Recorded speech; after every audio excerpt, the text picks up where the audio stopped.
तो गाइस मैं हूं अंकित और आप देख रहे हैं रेसलिंग फैंस नेटवर्क। शुरू करते हैं भाई हम लोग सबसे पहले रेसलमेनिया 42 की स्टार रेटिंग से। रोमन रेंस को भाई उनका पहला 5 स्टार मैच मिल चुका है डेव मेल्टजर की तरफ से एंड ये उनके करियर का पहला 5 स्टार मैच है मेल्टजर की तरफ से। मैं आपको बताता हूं पहले नाइट 2 की रेटिंग्स, देन मैं आपको बताऊंगा नाइट 1 की रेटिंग्स। आप देख सकते हो कि भाई ये screenshot Roman Reigns and CM पंक के मैच को मेल्टजर ने टोटल 5 स्टार की रेटिंग्स दी है। इसके बाद ओबा फेमी एंड लेसनर के मैच को इन्होंने 4 स्टार की रेटिंग दी है, जो कि मुझे लगता है बहुत ज़्यादा है, लेकिन इसके पीछे रीजन देते हैं मेल्टजर कि इन दोनों के अलावा कोई और 2 रेसलर होते तो शायद इतना मैं रेट नहीं करता, लेकिन इनका कहना है कि इस मैच के बिल्डअप को भी नज़र में रख रहे हैं, तो इन्होंने भाई टोटल 4 स्टार की रेटिंग दी है ओबा एंड लेसनर के मैच को। इसके बाद इंटरकॉन्टिनेंटल चैंप से प्लेटर मैच को 4.75 की रेटिंग्स मिली है। Then Trick Williams Sami Zayn के यूएस टाइटल मैच को 3 स्टार की रेटिंग मिली है। Damian Finn Balor and Dominik Mysterio को 3.5 की रेटिंग मिली है and Rhea Ripley Jade Cargill के मैच को 3.25 की रेटिंग मिली है। यानी कि हाईएस्ट रेटेड मैच नाइट 2 पे अपना रोमन रेंस सीएम पंक का अनडिस्प्यूटेड टाइटल मैच था, अनडिस्प्यूटेड नहीं डब्ल्यूडब्ल्यूई वर्ल्ड टाइटल मैच था, जहां पे Roman Reigns WWE world champion बन गए। एंड इसके बाद जो सेकंड हाईएस्ट रेटेड था वो था अपना intercontinental title ladder match and then Oba Femi Lesnar का मैच। नाइट 1 की बात करें भाई तो नाइट 1 में कहानी थोड़ी अच्छी नहीं है भाई। कोडी रोड्स रैंडी ऑर्टन का अनडिस्प्यूटेड टाइटल मैच भाई 3.5 रेट किया है मेल्टजर ने इसको। लिव मॉर्गन स्टेफनी वेगर के मैच को 2 स्टार की रेटिंग दी इन्होंने। गंथर एंड सेथ के मैच को रेटिंग ही नहीं दी है, इन्होंने रेट ही नहीं किया for some reason. Becky Lynch and AJ Lee के मैच को इन्होंने 2.75 की रेटिंग दी है। Women's tag team championship fatal 4 पे मैच को इन्होंने भाई 2.75 की रेटिंग दी है।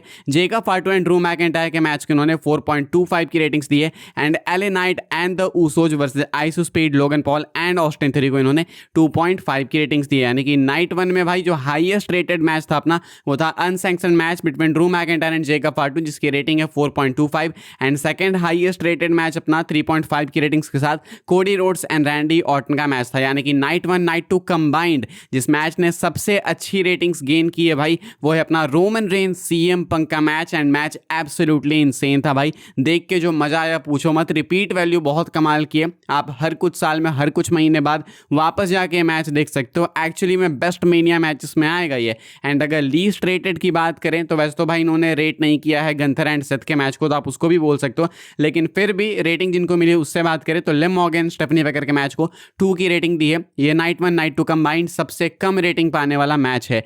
Congratulations to Roman Reigns and CM Punk and specially to Roman Reigns भाई, जिन्होंने अपना पहला 5 स्टार मैच अर्न किया है डेव मेल्टजर की तरफ से। हम लोग रोमन रेंस की बात करेंगे भाई। रोमन रेंस एक्चुअली में प्लान थे कि वो रेसलमेनिया में हारेंगे। जी हाँ, बिल्कुल सही आप लोग सुन रहे हो। मैं आपको बता देता हूँ ये अपडेट क्या कहती है। मेल्टजर की अपडेट है। मेल्टजर का कहना है कि one idea discussed in WWE was for CM Punk to defeat Roman Reigns at WrestleMania and then drop the title to Reigns at Backlash. कहना है मेल्टजर का कि एक आइडिया डिस्कस किया गया था डब्ल्यूडब्ल्यूई में, वो ये कि सीएम पंक रोमन रेंस को हरा देंगे रेसलमेनिया में एंड उसके बाद अगले ही पीएलई में यानी कि बैकलैश में ये टाइटल ड्रॉप कर देंगे अगेंस्ट रोमन रेंस। लेकिन इससे अचीव क्या होता भाई ये मुझे जानना है। ये आइडिया किसका था? चलो डिस्कस किया गया, कोई बात नहीं है। आइडियाज तो 50 डिस्कस किए जाते हैं, हर पॉसिबिलिटी डिस्कस की जाती है, लेकिन ये था किसका मैं जानना चाहता हूँ जेन्युइनली भाई। क्योंकि रोमन रेंस रेसलमेनिया के मेन इवेंट में अगर टाइटल जीत ही सकते हैं तो आप उस मोमेंट को वेस्ट करके बैकलैश के लिए इस चीज़ को क्यों पोस्टपोन करना चाहोगे? एक बहुत ही लेजेंड क्वेश्चन है ये। तो जिसका भी आइडिया था भाई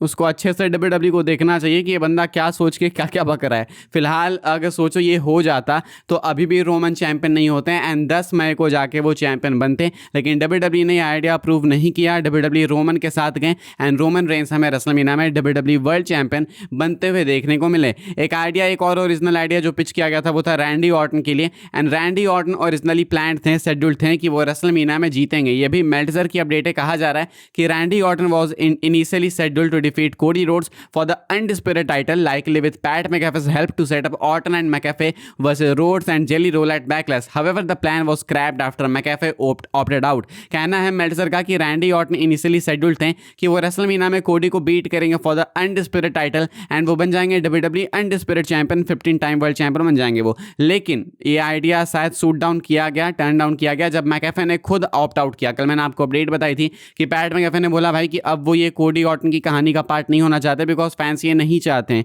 एंड सेम जेली रोल का भी कहना था। तो ओरिजिनली ये जो मैच प्लान किया गया था बैकलेस के लिए कि Orton and McAfee versus Rhodes and Jelly Roll होगा, ये इसीलिए किया गया था बिकॉज ओरिजिनल आइडिया था कि ऑर्टन रेसलमेनिया में जीतेंगे, उसके बाद बैकलेस में टैग टीम मैच में कंपीट करेंगे। लेकिन क्योंकि मैकैफे खुद ही निकल गए तो अभी टैग मैच होना नहीं था, तो डब्ल्यूडब्ल्यू ने बोला ठीक है फिर कोडी को जिता देते हैं। तो मुझे लगता है कि अभी चांसेस हैं कि कोडी ऑर्टन बैकलेस के लिए ऐड होगा एंड वहां पे मुझे लगता है ऑर्टन जीतेंगे। जो ये रोमन पंक के साथ करना चाहते थे, मुझे लगता है अब ये कोडी ऑर्टन के साथ करेंगे। जैसे उधर पंक को ये जिताने वाले थे मेनिया में एंड उसके बाद बैकलेस में ड्रॉप करवाने वाले थे, वैसे ही मुझे लगता है कोडी जीत चुके हैं मेनिया में, तो वो बैकलेस में ड्रॉप करेंगे अगेंस्ट ऑर्टन। बाकी तो लेट्स सी, कोई अपडेट आएगी तो मैं आपको बता दूंगा। आगे बढ़ते हैं भाई, हम लोग बात करते हैं अगली अपडेट के बारे में। मैं आपको बताने जा रहा हूँ टीकेओ के पावर्स के बारे में। रिसेंटली हमने काफी टीकेओ सुना भाई कि टीकेओ ने ये कॉल ले लिया, टीकेओ ने इसको बुला लिया भाई, टीकेओ की ये गलती वो गलती।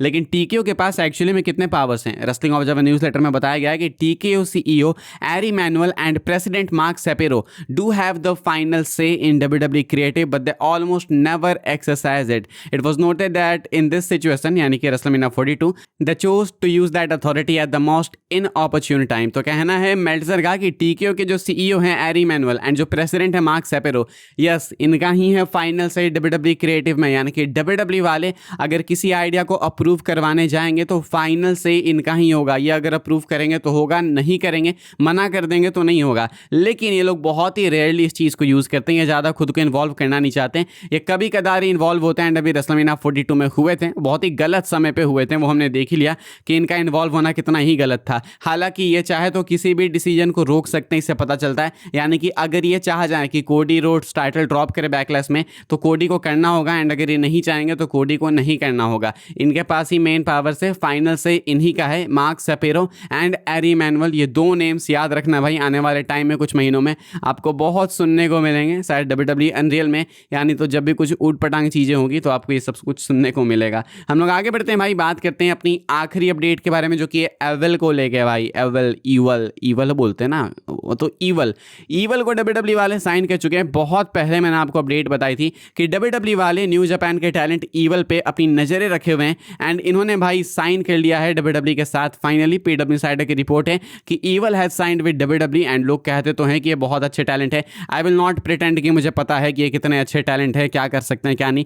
आई डोंट नो हिम भाई, मुझे ज़्यादा आइडिया है नहीं, लेकिन देखना होगा जब ये आएंगे मेन रोस्टर पे आएंगे या फिर एनएक्सटी में आएंगे, वो सब देखना बाकी है। कितने टाइम तक नहीं आएंगे, कितने टाइम तक ट्रेनिंग करेंगे, इसको लेकर अपडेट आएगी तो मैं आपको बता दूंगा।